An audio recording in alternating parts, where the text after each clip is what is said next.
It's cold outside, but we're warm together. Written by Piece of Cake and narrated by Time to Commit Crimes as a gift for Harris Paris. The fire crackles softly, warming up the cabin to combat the snow falling in droves outside. It's far too cold out for much of anything, so they'd spent most of the morning making sure any of the animals that had to stay outside were properly covered and warm. But, well, there was room in the house, and despite all his protests, Techno is rather soft for his pets. So here they are, curled up on the couch together with a living blanket of dogs. Steve is lying in front of the house, acting as a footrest for Techno, who insisted he had to stretch or else he'd end up stuck. Joke's on him, Phil supposes, with what seems to be the entire hound army on them. They're stuck anyway. At least they're warm. The fire kept the cabin comfortable, but the fluffy mutts are trapping the heat around them.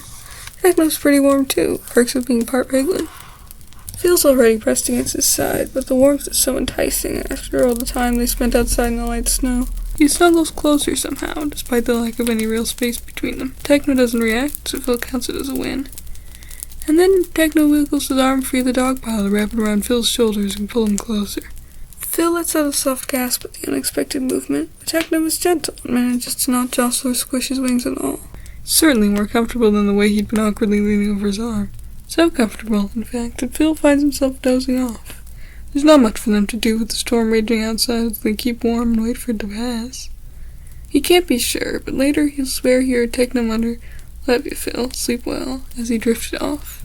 The warmth of his voice rivals that of the fire and the dogs around him. Thanks for listening? What do you say at the end of these? This is the most fanfiction line. I'm not reading it twice.